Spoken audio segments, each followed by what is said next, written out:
ரொம்ப நாள் கழித்து என்னை ரொம்ப டீசெண்டாக அறிமுகப்படுத்தின உங்களுக்கு என்னுடைய மனமார்ந்த நன்றி. மற்றவங்க எல்லாம் வம்புகளுக்கு இருக்குன்னு என்னை கூப்பிடுவாங்கம்மா. பாருங்கள், ரெடியாக இருக்காங்க என் சகோதரர்கள். ஏதாச்சும் பேசுங்க, ஏதாச்சும். என்னங்க பேசுறது? எக்ஸ்ட்ரீமாக ஒரு விஷயம் போயிட்டுருக்கு, அதை பற்றி தான் பேச முடியும்.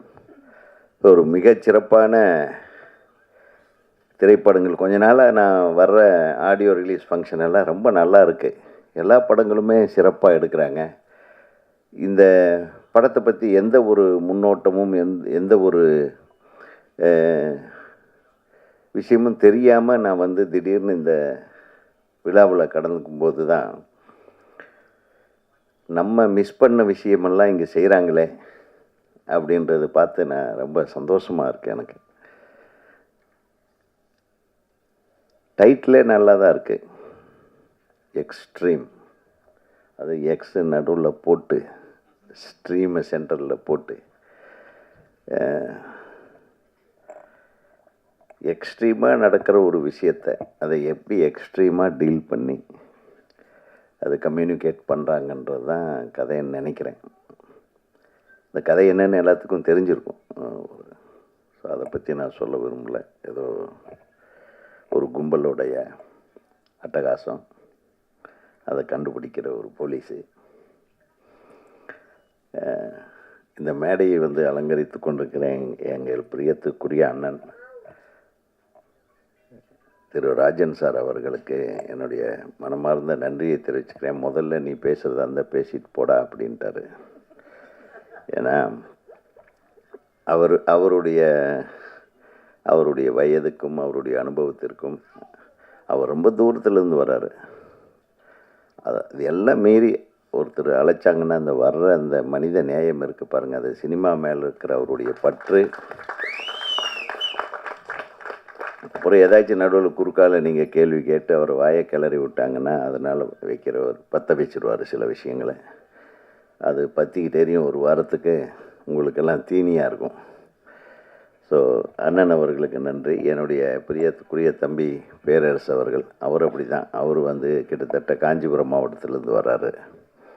காஞ்சிபுரம் மாவட்டம்னா ஈசிஆர். ஆமாம், ஈசிஆர் காஞ்சிபுரம் மாவட்டம் தானேப்பா? காஞ்சிபுரமா செங்கல்பட்டா? செங்கல்பட்டு மாவட்டம். இன்னும் அதை விட தூரம் போகும். ஸோ செங்கல்பட்டுலேருந்து வர்றாரு. அவரும் என்னை ஒரு லுக் விட்டார், வந்த உடனே நீங்கள் பேசிட்டு போகிறீங்களான்னு. ஆனால் இன்றைக்கி உண்மையாலுமே நான் 8 மணிக்கு ஒரு இடத்துல இருக்கணும், அதுக்காக தான் சொல்கிறேன். அப்புறம் இந்த தயாரிப்பாளர் ரொம்ப நல்ல லட்சணமான ஃபேஸு. இந்த விஜயகாந்த், ரஜினிகாந்த் சார் இந்த வரிசையில் அவர் ஒரு நல்ல சிறப்பான இடத்தை பிடிக்க, நடிகராகவும் பிடிக்க எனது திரைப்பட இயக்குநர்கள் சங்கத்தின் சார்பாக உங்களுக்கு வாழ்த்துக்களை தெரிவிச்சுக்கிறேன். ஏன்னா நீங்கள் நல்லா தான் பண்ணியிருந்தீங்க. அந்த குழந்தைய எடுத்து அந்த பாசத்தோடு அள்ளி அணைச்சிக்கிட்டு அதை அப்படியே தூக்கிட்டு அந்த பாட்டிலேயே நீங்கள் வெளிப்படுத்தியிருந்த உங்கள் முகபாவனைகள் எல்லாம் மிக சிறப்பாக இருந்தது. அதனால் நீங்கள் ஒன்றும் தைரியமாக இருக்கலாம், தைரியமாக நிறைய படங்கள் பண்ணலாம். எங்கள் இயக்குனர் சங்கத்தில் நிறைய இயக்குனர்கள் தம்பி மாதிரி இருக்காங்க. நீங்கள் ரெடின்னு சொல்லுங்கள், ஒரு 10 பேரை அனுப்பி விட்றேன். நல்ல கதைகள் வச்சுருக்காங்க, அவங்களுக்கெல்லாம் வாழ்க்கை கொடுங்க. ஏன்னா சென்டிமெண்ட்டாக இந்த சீகர் என்ற வார்த்தைக்கு பொருள் என்ன? வின்னர். பார்த்தீங்களா? அந்த வின்னர் கூட நிறைய பேர் பயணிக்கணும்னு ஆசைப்பட்றேன். அந்த பயணத்தில் இப்போது மிக சிறப்பாக துவங்கி இருக்கிற, நான் மிகவும் ரசிக்கிற ஒரு நடிகைன்னு சொன்னால் அது ரக்ஷிதா. நான் அவங்களோட ரசிகன் உண்மையிலுமே. அப்படிவா?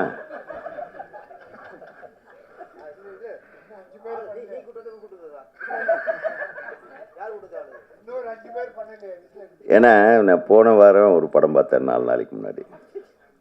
அதுலேயும் ரக்ஷிதா சூப்பராக நடிச்சிருந்தாங்க. அதாவது வெரி வெரி டிஃப்ரெண்ட் கேரக்டர். அது நடிக்கிறது மிகப்பெரிய தைரியம் வேணும். இது ஆக்சுவலாக இவங்களுடைய ஒரிஜினல் தைரியத்தோட இதில் நடிச்சிருக்காங்க. அந்த போலீஸ் கம்பீரம், அந்த லுக்கு. பொதுவாகவே இந்த இவங்களுக்கு வந்து கண்ணழகின்னு ஒரு பேர் வைக்கலாம், அவ்வளோ அழகான கண். ரொம்ப சந்தோஷம் என் பக்கத்தில் உட்கார்ந்ததுக்கு. ஓகேவாப்பா? நான் அதுக்காக தான் வேறு யாரும் உட்காந்துட போகிறாங்களோன்ட்டு நான் அப்படியே கரெக்ட் பண்ணி வச்சுட்டே இருந்தேன். அப்புறம் பேரரசை இந்த பக்கம் உட்காந்து வச்சு உங்களுக்கெல்லாம் வந்து மகிழ்ச்சியை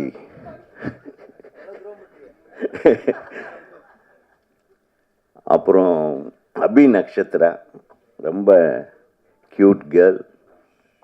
அவங்க நடித்த இப்போ வெப் சீரிஸ் ஒரு மிகப்பெரிய பிரமாதமான வெற்றியை அடைந்திருக்கிறது. தொடர்ந்து நீங்கள் இந்த படத்துலேயே நல்ல பிரமாதமாக தெரியுறீங்க.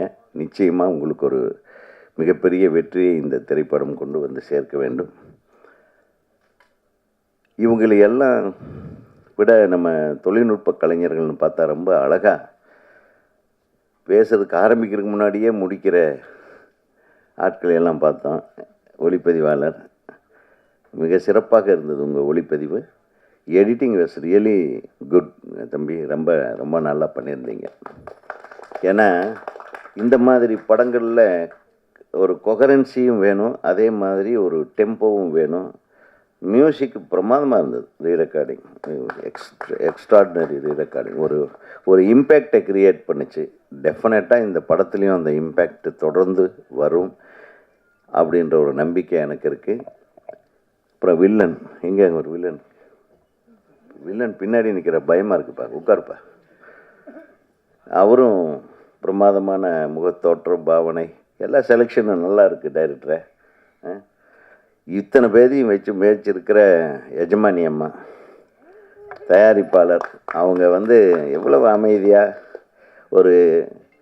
அதாவது ஒரு வீட்டுக்காரர் படம் எடுக்கிறேன்னா, ஏங்க உங்களுக்கு வேறு வேலை இல்லையா, நம்ம தொழில் நல்லா தானே போயிட்டுருக்கு, இந்த சீக்கிரம்னு நம்ம ட்ரைனிங்கு ஒரு கோச்சிங் இது மாதிரி நம்ம பண்ணிகிட்ருக்கோமா, அது நல்லா தானே போயிட்டுருக்கு, இதில் எதுக்கு இது அப்படின்னு எல்லாம் தடுக்காமல் தன் கணவருடைய ஆசைக்கு பின்புலமாக இருந்து எத்தனை பேர் இன்றைக்கி இருக்காங்க சொல்லுங்கள். ரொம்ப கஷ்டம். So you are really great madam, நீங்கள் ரொம்ப நன்றி. ஏன்னா நம்ம எத்தனையோ பேர் படம் எடுக்கலாம், ஆனால் தன் கணவன் படம் எடுத்து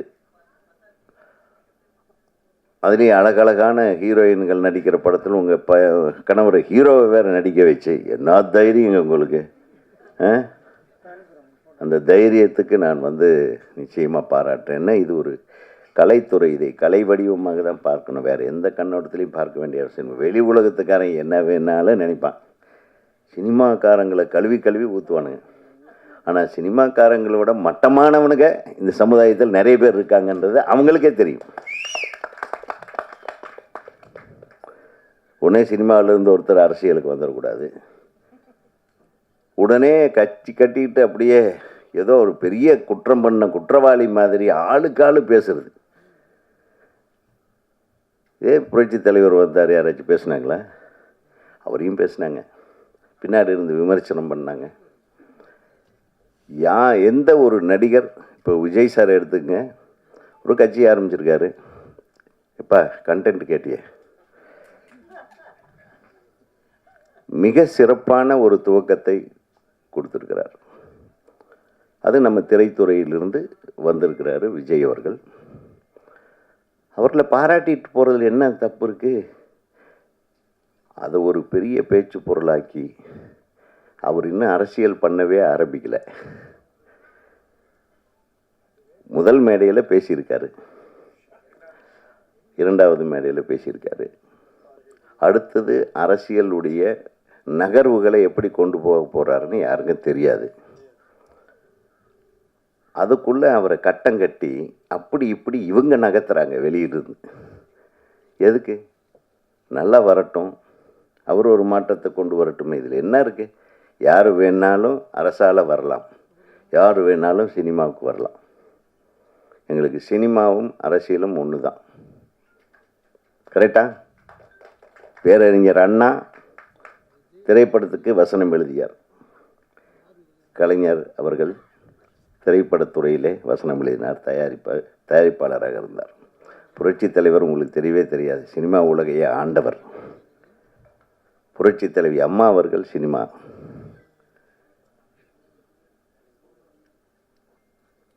இன்றைய முதல்வர் சினிமா துறையிலேருந்து வந்தார், இன்றைய துணை முதல்வர் சினிமா துறையில் இருக்கார். ஸோ சினிமா துறையிலிருந்து தாங்க நம்ம தமிழ்நாட்டுக்கு முதல்வர்கள் உருவாகிறார்கள். இதில் எந்த விதத்துலேயும் சந்தேகம் இல்லை. வரட்டுமே, உருவாகட்டுமே.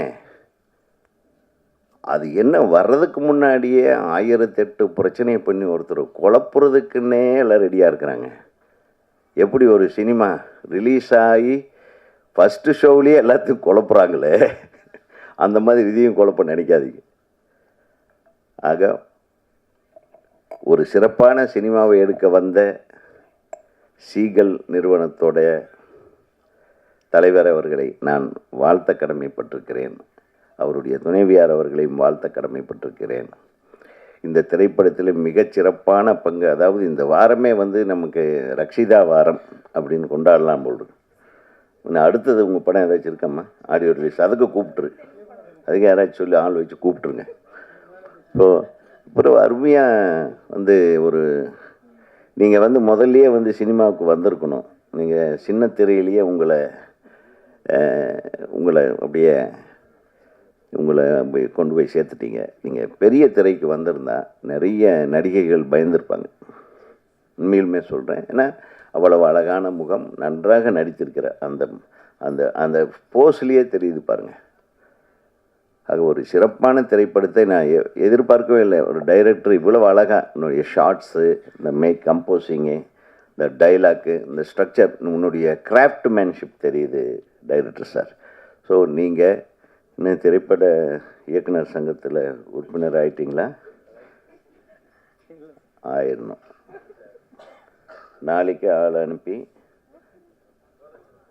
கரெக்டா நம்ம ஒவ்வொருத்தரையும் சொல்கிறேன். சங்கத்தில் சேர்ந்துட்டிங்கன்னா சங்கம் ஏதாச்சும் ஒரு பிரச்சனைன்னா உங்களுக்கு நிற்கும், இல்லைன்னா கஷ்டமாயிடும். அதனால் அவரையும் நடிகர் சங்கத்தில் உறுப்பினர் ஆக்கிடுங்க, நீங்கள் இயக்குனர் சங்கத்தில் உறுப்பினர் ஆக்கிடுங்க. அடுத்து தொடர்ந்து இந்த சிறிய திரைப்படங்கள்லாம் இந்த வருடம் மிகப்பெரிய வெற்றிகளை கண்டிருக்கிறது. நீங்கள் எதை பயப்படவே வேண்டாம். பெரிய பெரிய மெகா பட்ஜெட் படங்களை விட குறைந்த செலவில் எடுக்கக்கூடிய திரைப்படங்கள் எல்லாம் வெற்றி படங்களாக ஆயிருக்குன்னா நம்ம ரசிகர்கள் எவ்வளவு அழகான ரசிகர்கள், நல்லதை ரசிக்கக்கூடிய ஒரு ஒரு அமைப்பான ரசிகர்கள் இருக்கிறார்கள் என்பதை மட்டும் தெரிந்து கொள்ள வேண்டும். அதனால் நல்ல படங்கள், நீங்கள் சொன்னீங்க இந்த கண்டென்ட் ஒன்று இருக்குன்னு சொல்லிட்டு, அந்த கண்டென்ட்டு நிச்சயமாக ஜனங்களுக்கு ரீச் ஆகும். ஏன்னா அந்த அளவுக்கு இந்த படத்தில் எனக்கு என்னமோ தோணும், இந்த படம் ஒரு பெரிய ஹிட் ஆகும், எல்லோரும் பரபரப்பாக பேச வைக்கக்கூடிய ஒரு படமாக இது மாறும்னு எனக்கு தோணுது. அது தோன்றதை சொல்கிறேன். இறைவன் அருளால் இந்த திரைப்பட தயாரிப்பாளர்களும் தொழில்நுட்ப கலைஞர்களும் இதில் நடித்திருக்கிற அனைத்து நடிகர் நடிகைகளும் நிச்சயமாக வெற்றி பெற வேண்டும். உங்கள் பாராட்டுகளை பெற வேண்டும். எங்கள் சகோதரர்கள் நல்ல விஷயத்தை வேகமாக கொண்டு போய் சேர்த்துருவாங்க.